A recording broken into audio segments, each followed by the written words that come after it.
let's talk about trust and credibility for a minute. When you look at somebody's Google business profile, what's the first things y'all look at? Well, I mean, what is it y'all look at? Reviews. Does that anybody else looking at reviews? Hey, John, I'm glad to see you on the call tonight, sir. Great to have you. I think people look at reviews. Um, I don't know, Chad, what do? You look at reviews first? Yeah, I definitely look at that. I mean, if they've got 2 reviews, then I no don't even go any further. Now that's interesting right there. That's really interesting. So not only the reviews, but the number of reviews. Right. Okay. And Chad, is there a star rating that you see on there that might affect you to say I'm not going any further? In other words, if they don't have a 3.5 or higher, what's your number that you look at? And it'll give you a number, a numerical score. And if they don't have a certain amount, when do you quit looking at them? That's a good question. I would say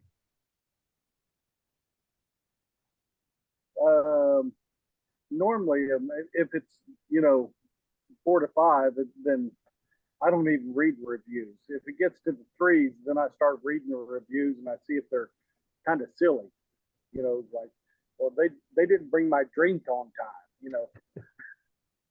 Something like that. It's like, okay, well, that's not a good review. So I think around the 3 range, I start reading the reviews to see if it's any validity to the rating. Interesting, interesting. And Brandon, how about yourself? I mean, is there a time what's a number for you that you look at? Is there a time when you say, I'm not looking at this any further because of the review score? I guess what I would look at is even just within the 3-pack, compare the top 3. If there's one that just like totally stands out because they have 600 reviews versus somebody else who's got like 14 or 27 or something like that, then obviously one of them's going to stand out more than the other. Mm-hmm. Mm-hmm. And Claude, how about you? You got any preference on what the review score is before you'll stop looking? I mean, if it's too low, what's your number on that?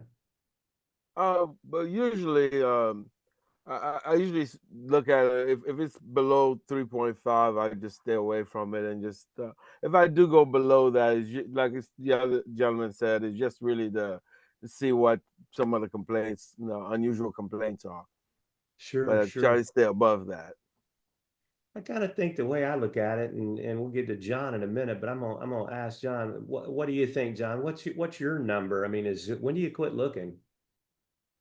I think I stick with the kind of what Chad and Brandon are saying, between the 3 and the 4s, but the quantity of reviews is important too. I mean, if they got a 5.0 on 2 reviews, that could be their mother and their brother. Yeah. It probably is. They got 3, it's your grandma. So yeah, I think the quantity of reviews is definitely important, and I don't think I go too much below 4 when I'm looking. Yeah, I agree with you, John. If it's less than 4, I'm not really investigating. But I also look at when I look at all these 5. So you got 657 reviews, and you have a 5-star rating. I'm not agreeing with that. That can't be right, because we're all in the service business, and the fact of the matter is, ain't everybody happy on every day of the week. So how could you have a 5 on that many reviews? So then that kind of makes me start wondering what the scoop is. But one of the other things that I look at is I go in there and push that button that says recent. Because you know what I want to know? How many of those reviews are relevant today? Because what you did 2 years ago might not be indicative of what's happening today. So I look at that. What about when you look at Amazon reviews? Let's think about that for a minute, because we're really talking about reviews in general right now. How about those that'll have 55 reviews? So I'm looking at it because the product looks pretty cool, and I'm thinking, okay, that's what I'm looking at. I was just looking at some, gun magazines today, some holders for your belt, and this company had 55 reviews. So I click on it; they were pretty cool.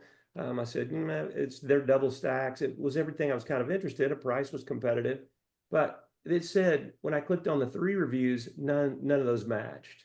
Then I clicked on the 4 reviews and it said none of those matched. And then I clicked on the 5 and those matched. So I really lost credibility in that company, and I just clicked off and didn't go back. So are there reviews that make you guys just say, I ain't doing it? I mean, what does that look like? I tend to go back and look at some of the 1-star reviews on Amazon. I'll click on the 1 stars and find out what made people unhappy. Mm-hmm. You know, Mm-hmm. and see if and like what Chad was saying, some of them are just bullshit. 1-star reviews. You got to kind of sort those out. But if somebody's got a legitimate gripe and they give them a 1-star review, that I take that into account. Mm-hmm. Brandon, how about yourself? I mean, when you're looking at them, what do you think? Do you look at the 1 stars or the 3s or? I like to look at the 3s typically, because those are, I don't know, if you're just angry, you're gonna leave a 1-star review and you're gonna rant and rave, right? And get all upset about it, and maybe you're a little bit crazy. But if you're a 3 or a 4, generally you're gonna kind of give more of an honest opinion and feedback, maybe be a little more constructive there. And I don't know, that's my approach. Mm-hmm. Chad, let's talk about this for a minute. Do you ever look at trends? In other words, do you see the same type of review over and over? For instance, one of the reviews I saw today was, you better check the screws on the magazine holster because they come unscrewed. I must have seen that 15 times.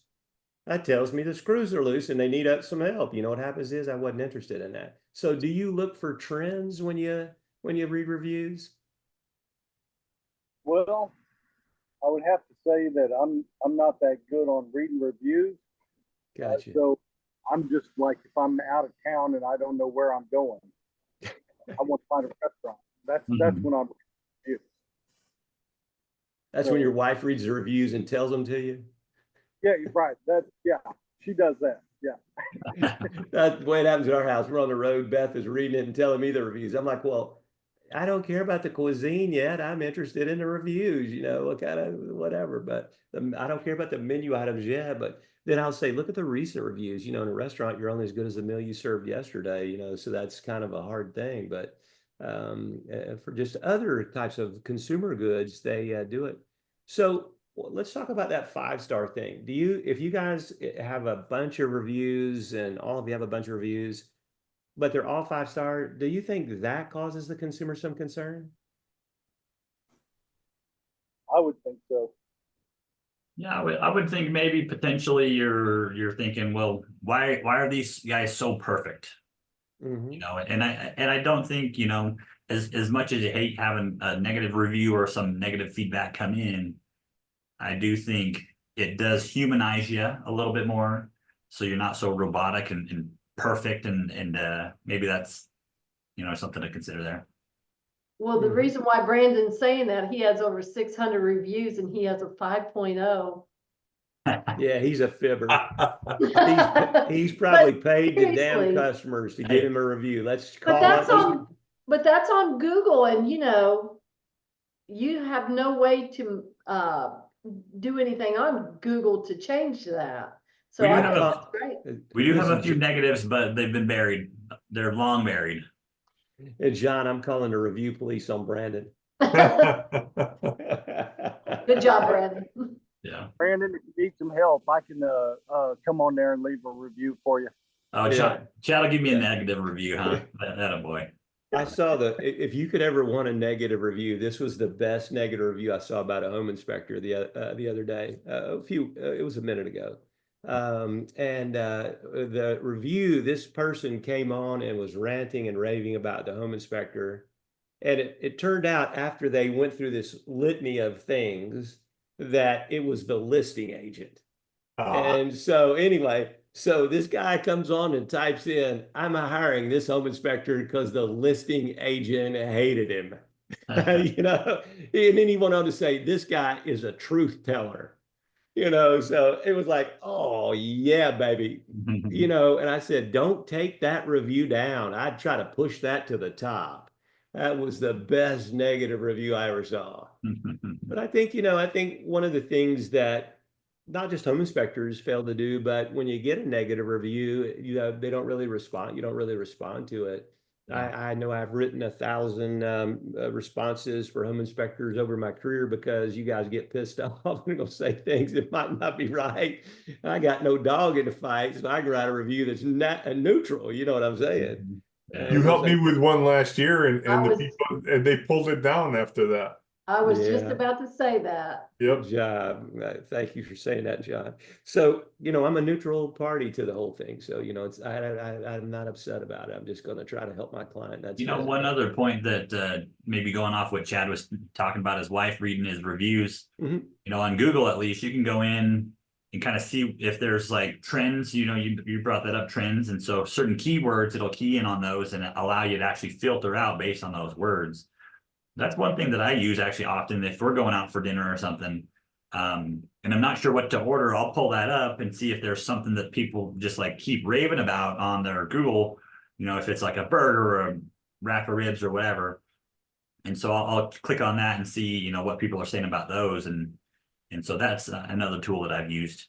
That's awesome. I didn't even know that existed, but that's really super helpful. Yeah. That's really helpful. So trust and credibility, and Google Business Profile gives it to you. It's in your face, man. The 3-pack, it's in your face, good, bad, or ugly. I just think that if you get a 4.8 or 4.7, you have a lot of reviews. It's more realistic than a 5.0. I think that sometimes consumers think that's fake. I'm not saying don't strive to get that, because everybody strives to, but hopefully everyone on the call strives to have a perfect reputation and do the right thing every day. But things happen, and it's not that you did anything wrong. It's, God knows, John, we know this later, 3 months after you've inspected, the furnace fails or whatever, and now they're mad at us, even though, because they never read the pre-inspection agreement, did they? Although they repped and warranted by signing it that they did read it, that is a fib. I mean, if you guys read that thing, Google or one of the Microsoft, whatever pops that thing up, you got to read that agreement. It's about 25 pages on the internet. Man, I ain't reading that thing. I just say I read it, and boom. If something bad happens, I'll biatch about it later. But it's just like, I ain't reading that thing. And that's the way the consumer is. We just don't read it. And even if you read it, you wouldn't know what it was. So Google Business Profile, so it gives you tremendous visibility. We talked about it's in the 3-pack, it's in your face. And now we talked about the reviews are one of the most important things you guys see. And I've heard tonight that the number of your reviews is important, the actual how many you have, more recent, all of these things. So this is really great information when you're thinking about it, and I think that that Google is still, while they're very frustrating in a million ways for us as an agency, the fact of the matter is that we can still get a lot of business. And I promise you guys that the more you work at this, and if you need help with your systems, let us know. We will help you with that. But the more we can get in reviews, the more inspections we're going to get. Okay, so we've got to make sure that we are doing it. And I will tell you that here's one of the things millennials especially, but consumers appreciate. When you get a review, you have got to respond to it, good or bad. Okay. If you get a positive review, and for goodness sakes, don't get 4 canned responses and copy and paste in there. That you might as well do nothing. It's actually worse than doing nothing, because you have to kind of give a heartfelt appreciation to it. Hey, thanks so much. I really appreciate it. I enjoyed serving you guys, last week, and it was nice meeting your family, and blah blah blah. Come on, man, you can take 2 minutes and be appreciative, because look how much business you're going to get from that. I mean, that's clearly like Brad and I had a call a few weeks ago on handwritten notes. But if somebody sends you a handwritten note, you know how good you feel about that.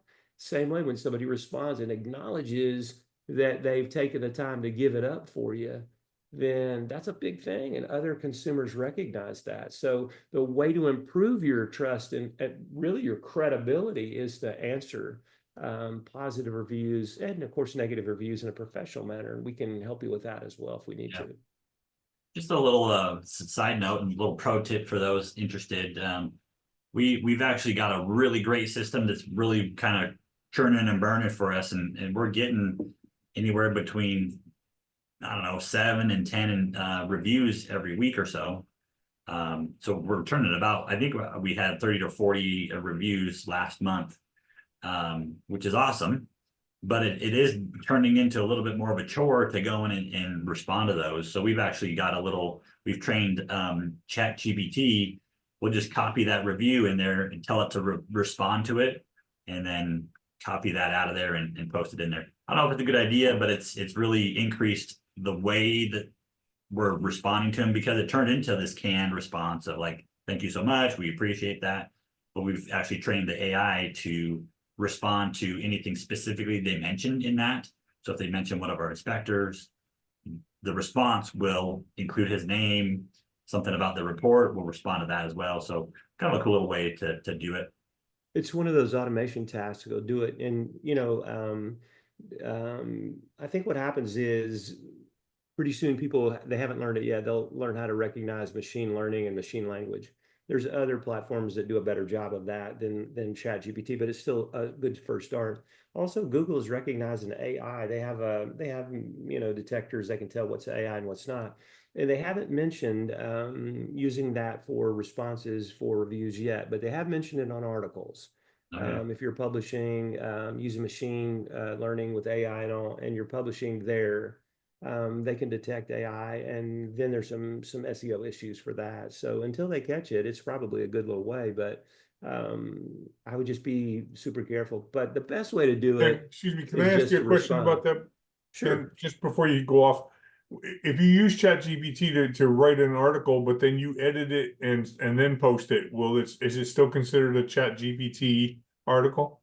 Okay. Well, what they'll do is determine, John, what percentage of it is machine language. Okay. So they're looking at that. They're also looking at, are your graphics original? Okay. And so they would really rather you make your graphics on Canva than use stock graphics. So if you are going to use an article with ChatGPT or any of the other platforms like that, you really need to start with an outline. Okay. So you ask, here, I want to write an article on this. You start with an outline.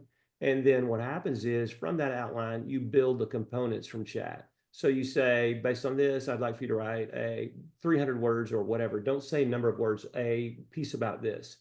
Okay, because one of the things that people do is they'll tell machine learning, I need a 600 word or 800 word article on this. And that's one of the giveaways to Google.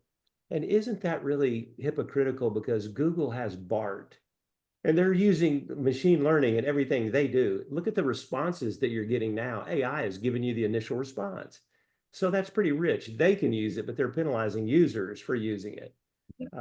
But so if you go to Canva, get an original make an original graphic. If you have original titles, if you start with an outline and then produce the subsections, you don't ask for the number of words. There's a whole variety of things that you can do to make it perfect. But it just takes a little bit more time. But it takes a lot less time than it does to write the damn thing from scratch. But you just get you a little system and then go from there. But yeah, no, you can use it, you can, but so many people are just using it and dropping the article on there, and Google's like, never shows. So that's a great question, really. There's a lot to that question. We could spend a lot of time on that. Okay, so the best thing to do on reviews, if you can respond to them without machine learning. Say what you think. The machine learning is never going to say it was great to see your mother and your father-in-law and all your family there, and that video wrap-up was excellent. I hope you enjoyed it. Machine learning is never going to say that. Okay, so I would try to still, even if it took a minute, how long does it take to write a review like that? And I would encourage the inspectors to write the review and then give it to you guys, and you get it posted, so you could make sure that it's grammatically correct and all that. Even if it's not grammatically correct, it's probably better. How many inspectors that are always grammatically correct? How many Ken Comptons that automatically grammatically correct? None. It's not that I don't know grammar, but the fact of the matter is I don't always write it the way it's proper. But as a matter of fact, I write it the way it's improper. I have adopted a tone in all the articles. When we start reading some of our publications, you're going to see with that, I really don't care about that. When we run it through Grammarly, they give me an F. Good, I like it, because I don't want it. I want to be able to just talk to you like I'm a person, and if you don't like that, then, okay, I get it. So that's that. So credibility comes from responses. Trust comes from people saying good things about you. Now, how many of you ask the customers to, I've always taught that, to some ideas about reviews. I mean, I don't know what to say. So here's my little note card. Tell me why you chose the firm. What was your experience with us today? And would you refer us to your friends and family? And just let those 3 questions answer those in any way they want. And that goes, anybody using that system today? That's still the best system, really. You get the best reviews because really, don't you want other customers to know how they found you and why they chose you? Oh, yeah. I mean, I do too, so that's the first question is, tell me how, why you chose our firm today over all others. That's a little question. And they say, wow, I looked you up on the internet, I had great reviews, blah, blah, blah. My sister used you, they give you some good stuff. That's what other customers want to read.